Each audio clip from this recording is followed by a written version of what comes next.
اللہ تعالیٰ کر سکتا ہے، کوئی اس کے لیے مشکل نہیں. وہ اعلیٰ کل شیء قدیر، اسے ہر شے کی قدرت حاصل ہے. لیکن اصل بات جو ہے میں آپ کو بتانا چاہتا ہوں، یہ ہے سائیڈ ایشو. اصل ایشو ہے فلسطین کا جو شروع ہونے والا ہے. بھٹی دہکے گی وہاں. ظاہر بات ہے کہ اگر کوئی بہت بڑا اقدام ہو جاتا ہے فلسطینیوں کے خلاف، اور اگر واقعتاً مسجد اقصیٰ اور قبۃ الصخرہ گرا دیے جاتے ہیں، جو طوفان اٹھے گا عالم عرب میں، یہ حسنی مبارک ہو یا شاہ خالد ہو یا کوئی اور ہو، یہ نہیں روک سکتے اس طوفان کو. نوجوان خون اٹھے گا، غیرت اور جو بھی حمیت ہے. مسلمان ان پڑھ سے ان پڑھ اور بالکل بے دین، وہ بھی مسجد کی حرمت پر کٹ مرنے کو تیار ہو جاتا ہے. مسجد تو بنا دی شب بھر میں ایمان کی حرارت والوں نے، من اپنا پرانا پاپی ہے، برسوں میں نماز ہی بننا سکتا. وہ چاہے کانپور کی مسجد سے مسلمانوں نے جانے دی ہے، چاہے وہ شہید گنج کی مسجد کی مسلمانوں نے جانے دی ہے، چاہے نماز نہ پڑھتے ہو. لیکن یہ جو حرمت اور یہ جو حمیت اور یہ غیرت ہے، اس سے جو طوفان اٹھے گا یہ ہوگا اس ملحمۃ العظمی، اس کی طرف پیش رفت ہو رہی. کتاب الملاحم سے احادیث کے حوالے سے کہ جن جنگوں کا حوالہ دیا حضور نے، پیشن گوئی کی ہے، اس کا نقطہ آغاز تھا خلیج کی جنگ. صدام حسین نے اسے کہا تھا یہ مدر آف وارز ہے، ام المحارب، یہ ایک جنگ نہیں ہے. اس کا نقشہ بھی حدیث میں موجود تھا، پیشن گوئی موجود تھی، اس وقت بھی ہم نے شائع کی تھی. لیکن اس میں جو جنگ اب ہونے والی وہ الملحمۃ العظمی. ملحمہ کسے کہتے ہیں؟ لحم گوشت کو کہتے ہیں، اور قصائی کی دکان کو عربی میں ملحم کہتے ہیں، جہاں گوشت کے ٹکڑے کیے جاتے ہیں. آج کل مشینوں سے ہوتے ہیں، اب جو ہے وہ ہاتھ سے چھریوں سے نہیں ہوتے، لیکن ٹکڑے ہو رہے ہوتے ہیں، جسموں کے چیتھڑے اڑ رہے ہوتے ہیں. ملحمہ، یہی لفظ استعمال کیا تھا حضرت سعد ابن عبادہ نے رضی اللہ تعالی عنہ یوم فتح مکہ. ان کے دل میں تھا کہ اب ہم انتقام لیں گے ان عربوں سے، ان قریش سے. الیوم یوم الملحمہ، الیوم یوم الملحمہ، یہ کہتے ہوئے جا رہے تھے. ایک خاص کیفیت، آج ہے گوشت کے ٹکڑے اڑانے کا دن. حضور سے کہا کہ چلیے جا کر کے ساتھ تو یہ کہہ رہے ہیں الیوم یوم الملحمہ، الیوم یوم الملحمہ. حضور نے فرمایا نہیں، ان سے کہو جا کر الیوم یوم المرحمہ، الیوم یوم المرحمہ، آج رحمت کا دن ہے، آج تو میں ان سب کو معاف کروں گا. لا تثریب علیکم اليوم، میں تم سے وہی بات کہہ رہا ہوں جو میرے بھائی یوسف نے کہی تھی اپنے بھائیوں سے، اذهبوا فانتم الطلقاء، جاؤ تم سب کے سب آزاد. وہ ملحمہ ہے جس کو کہ حضور نے حضرت معاذ بن جبل رضی اللہ تعالیٰ عنہ سے روایت ہے، اس میں سے جو ابو داؤد میں روایت آئی ہے اس میں الملحمۃ العظمی، عظمی مؤنث ہے اعظم کا. آپ کہتے ہیں جنگ عظیم اول، جنگ عظیم دوم. عظیم کا باپ ہو گیا اعظم، سب سے بڑا، اور اس کا مؤنث ہے سب سے بڑی، عظمی. الملحمۃ العظمی، سب سے بڑی لڑائی. میرے نزدیک یہ وار کے معنی میں نہیں ہے، بیٹل کے معنی میں. انگریزی میں یہ دو لفظ علیحدہ ہے، وار، بیٹل. وار سالوں کو محیط ہوتی ہے، بیٹل کسی ایک خاص جگہ پر جو لڑائی ہوتی ہے اس کو کہتے ہیں. حضور کے اور قریش کے درمیان 6 سالہ وار تھی، جنگ تھی. لیکن battles, battle of Uhud, battle of Badr, یہ بیٹلز تھی، لڑائیاں تھیں. تو عظیم ترین جنگ شاید اس اعتبار سے نہ ہو جیسے کہ ورلڈ وار 1 اور ورلڈ وار 2، یعنی اس کی وسعت کا اتنا معاملہ نہیں اور طوالت کا نہیں. لیکن جو لڑائی جو ہے بیٹل ہونی ہے، جس کو کہ یہ لوگ، یا چونکہ میں نے کہا تھا شروع میں کہ سرما ہے میری آنکھ کا خاک حجاز و حول قدس، نیو ٹیسٹمنٹ کی آخری کتاب ہے the book of Revelation, Revelation of Saint John. اس میں آرمگڈون کہا گیا ہے. ہر مجدون، یہ عبرانی لفظ ہے، ہر کہتے ہیں اونچی جگہ، سطح مرتفع. مجدون میگیڈو، میگیڈو ایک وادی ہے، مرتفع، وادی مرتفع.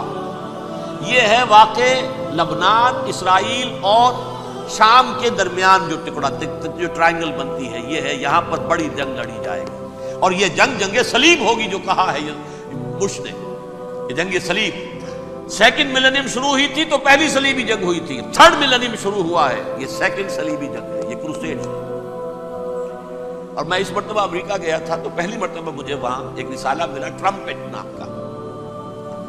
یہ امریکہ کے جو بہت ایکسٹریمسٹ قسم کے پروٹیسٹنٹس ہیں، یہ ان کا رسالہ ہے، اور ان کے بارے میں اب کہا جا رہا ہے وہ کرسچین زائنسٹ ہیں.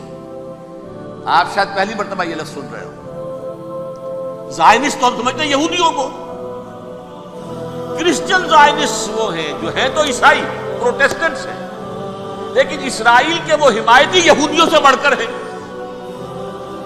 یہ میری کسی پہلی تقریر میں شاید بہت سے حضرات کو یاد آ جائے، میں نے کہا تھا 4 سال پہلے ہمارا تنظیم اسلامی کا ایک کنونشن ہوا تھا ہیوسٹن میں، امریکہ کا جنوبی علاقے کا شہر ہے. ایک سیشن اس میں ہم نے رکھا تھا انٹرفیتھ، ایک عیسائی کو بلایا تھا، ایک یہودی بہت بڑا وہاں کا عالم ہے اس کو بلایا تھا. اس یہودی عالم نے ڈاکٹر وشوگراٹ، جو وہاں کی یونیورسٹی میں پروفیسر ایمیریٹس ہے، اس نے کہا تھا کہ یہ اسرائیل کو تو سپورٹ کر رہے ہیں عیسائی، ہم تو نہیں کر رہے. جو پریکٹسنگ یہودی ہیں وہ زیادہ اسرائیل کے حق میں نہیں تھے، یہ تو سن 67 کے بعد انہوں نے اسرائیل کو تسلیم کیا ہے. وہ تو منتظر تھے کہ ہمارا مسیحا آئے گا تو ہم اس کی قیادت میں جنگ کریں گے، جیسے شیعہ منتظر تھے کہ مہدی موعود آئیں گے تو پھر ہم کچھ کریں گے. وہ امام خمینی نے کہا بھائی جب وہ آئیں گے آ جائیں گے، لیکن ہم کچھ راستہ کے لیے. زائنسٹ نے آگے بڑھ کر ریاست قائم کر لی، اور جب یروشلم پر بھی پورا قبضہ کر لیا تب جو ہے در حقیقت مذہبی یہودی جو ہے پھر انہوں نے اپنایا ہے، اون کیا ہے، اور نئے سیٹلمنٹس جو بھی بنے ہیں وہاں پر اسرائیل میں، اس میں اکثر و بیشتر مذہبی یہودی آیا، اور بروکلن کے علاقے سے سب سے بڑھ کر آئے ہیں. جو امریکہ میں نیو یارک کا ایک جنوبی علاقہ ہے، بہت بڑا یہودیوں کا بہت بڑا گڑھ ہے. نیو یارک کو جیو یارک بھی کہا جاتا ہے، وہ تو اصل میں مرکز جو ہے وہ تو یہودیوں کا. اس حوالے سے وہاں پر جو کرسچن زائنسٹ کہلاتے ہیں وہ اسرائیل کے یہودیوں سے بھی بڑھ کر کہیں سپورٹ کرتے ہیں. بہرحال اس دوسری صلیبی جنگ کا معاملہ جو میں کہہ رہا تھا، ٹرمپٹ نامی رسالہ، اس کا ایک مضمون ہے دی لاسٹ کروسیڈ. اب یہ آخری کروسیڈ ہے جو شروع ہونے والا ہے. میں تو حیران ہوں کس قدر کھل کے وہ باتیں کرتے ہیں. رومن کیتھولکس کو وہ کہتے ہیں کہ یہ شیطان ہے، یہ پوپ شیطان ہے.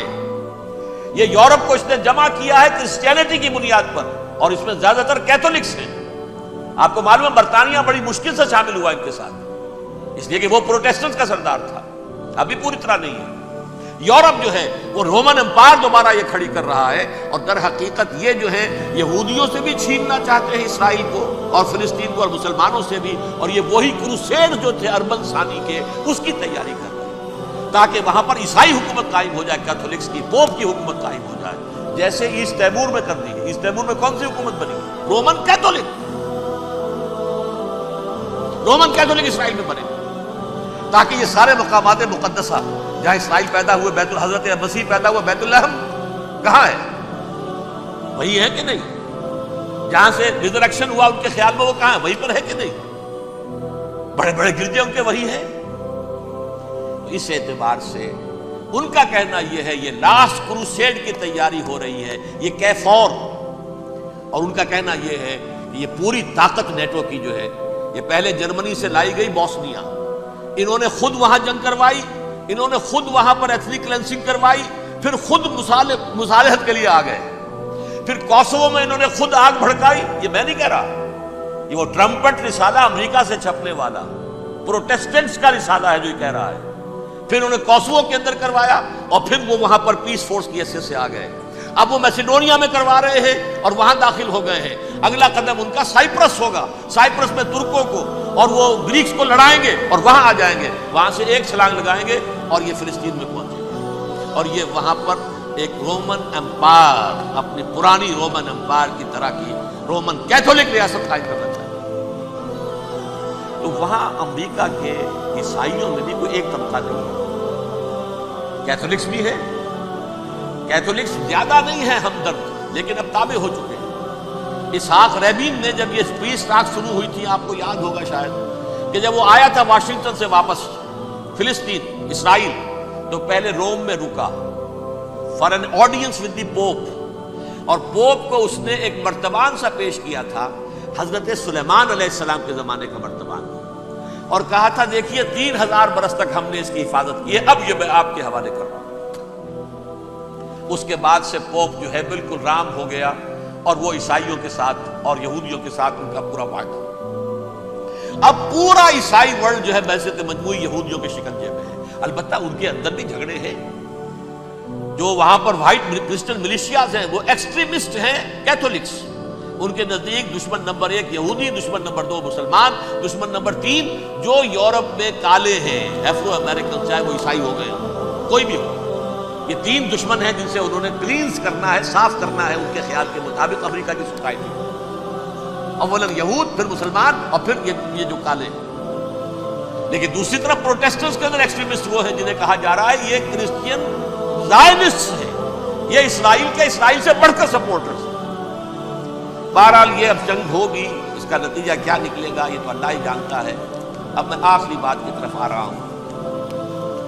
آخری نتیجہ تو جو بھی کچھ اپس اینڈ ڈاؤنز آئیں گے تلک الایام نداولھا بین الناس، آخری نتیجہ ڈراپ سین وہ یہ ہوگا کہ اللہ کے دین کا بول بالا ہوگا اور پوری دنیا پر محمد کے لائے ہوئے دین صلی اللہ علیہ وسلم کی حکومت قائم ہوگی۔ وہ گویا قیامت کی تمہید ہوگی، اس کے بعد بس قیامت آئے گی، کیونکہ مقصد کائنات، تخلیق کائنات پورا ہو جائے، پوری مخلوقات کے اندر مقصد تخلیق، کلائمیکس آف کریشن محمد الرسول اللہ صلی اللہ علیہ وسلم، دین کی تکمیل محمد الرسول اللہ صلی اللہ علیہ وسلم۔ اور اس خلافت عرضی کے لیے جو حضرت آدم کو خلافت دی گئی تھی، جب اس میں وہ خلافت پوری دنیا پر قائم ہو جائے گی، اس کا مقصد پورا ہو جائے گا، and that will be the beginning of the end۔ اس کے بعد قیامت۔ آخری نتیجہ تو یہ نکلنا ہے، اس سے پہلے سزائیں ہمیں بھی مل رہی ہیں، اور یہاں میں کانٹے کی بات جو چھوڑ گیا تھا اس کو بیان کر دوں۔ اللہ نے اس مغضوب علیہم قوم کو، اس ملعون قوم کو کیوں اب تک چھوٹ لیے رکھی؟ میں بتا چکا ہوں یہ بڑے عذاب کے مستحق ہو چکے تھے حضرت عیسیٰ علیہ السلام کے زمانے میں، چھوٹتی ہے ابھی تک ہے، بلکہ ایک مرتبہ ابھارا ہے، 1900 برس کے بعد ابھرے ہیں یہ، بالفور ڈیکلریشن 1917 سن 70 عیسوی کے بعد، تقریباً 1900 برس، 1850 برس تو نہیں گزرے۔ پھر creation of Israel 1948، 1967 extension of Israel, یروشلم پر قبضہ۔ یہ سارا جو ہے کیوں ہے؟ اللہ تعالیٰ اس خیر امت محمد صلی اللہ علیہ وسلم، اس کے بہترین حصے کو سزا ان ملعونوں کی خاطر دے۔ کیوں؟ جو جرم انہوں نے کیا تھا وہی ہم نے کیا۔ انہوں نے اللہ کی کتاب کو پیٹھ کے پیچھے پھینکا، نبذ فریق من الذین اوتوا الکتاب کتاب اللہ وراء ظہورہم، ہم نے اپنی پیٹھوں کے پیچھے پھینکا کہ نہیں؟ کولونیل رول سے آزاد ہوئے، کہیں اسلامی قانون نافذ کیا، کہیں اسلامی نظام قائم کیا؟ تو جو جرم ان کا تھا وہی ہمارا ہے، اور ہم خیر امت ہیں، اور ہمارے میں سے خیر ترین عرب ہیں، ان پر اللہ کا فضل، ان کی مادری زبان میں اللہ کی کتاب موجود ہے۔ پھر انہوں نے اللہ کے دین کو پیٹھ دکھائی۔ جو ملک آزاد ہوا کولونیل رول سے، یا اس نے قبلہ کر لیا اپنا ماسکو کی طرف، یا کر لیا واشنگٹن کی طرف، کسی نے مکے کو قبلہ بنایا۔ یہ بدترین سزا ہے، ویل للعرب من شر قد اقترب۔ اور ترمذی شریف میں تو یہاں تک روایت ہے، من اقتراب الساعۃ ہلاک العرب، قیامت کے قرب کی ایک نشانی یہ بھی ہوگی کہ عرب ہلاک ہو جائیں گے۔ ایک حدیث میں الفاظ آتے ہیں کہ حضور نے جب کہا یہ ہوگا یہ ہوگا یہ ہوگا، یہ بربادی آئے گی، تو کسی زوجہ محترمہ نام میں بھول رہا ہوں، انہوں نے پوچھا کہ عرب اس دن کہاں ہوں گے؟ فرمایا العرب یومئذ قلیل، بہت کم، آخری خاتمہ ہونا ہے یہود کا حضرت مسیح علیہ السلام کے ہاتھوں. وہ عذاب جو 2000 برس تک ان سے ٹلا رہا وہ آئے گا اور ان کے رسول ہی کے ہاتھوں آئے گا. لیکن اس سے پہلے مسلمانوں پر یہ عذاب آ رہا ہے، ہولوکاسٹ کے درجے کا عذاب آ رہا ہے. البتہ ہم پاکستانی اس میں یوں سمجھ لیجئے کہ وہ تو خبریں موجود ہیں احادیث میں، وہاں تو جو ہونا ہے. اتنے انسان مریں گے، اتنے انسان مریں گے کہ ایک پرندہ جو ہے اڑتا چلا جائے گا، وہ نہیں چاہے گا کہ نیچے اترے تو کسی لاش پر اترے، اسے جگہ نہیں ملے گی زمین خالی کر کہیں اتر سکے. تھک ہار کر گرے گا، مرے گا تو بھی لاش کے اوپر گرے گا. یہ الفاظ ہیں صلی اللہ علیہ وسلم. الملحمۃ العظمیٰ الملحمۃ الکبریٰ. یہ لاسٹ کروسیڈ ٹرمپٹ اخبار نے، میں اس کا فوٹو اسٹیٹ بھی کبھی آپ کو دکھا دوں، ویسے میرے ساتھ ہے وہ رسالہ ٹرمپٹ. دی لاسٹ کروسیڈ اس کی تیاری ہو رہی ہے. وہ الملحمۃ العظمیٰ اور ملحمۃ الکبریٰ جو ہے وہ آنے والی ہے. ابن ماجہ میں اس کبریٰ کہا ہے، اکبر کا مؤنث کبریٰ.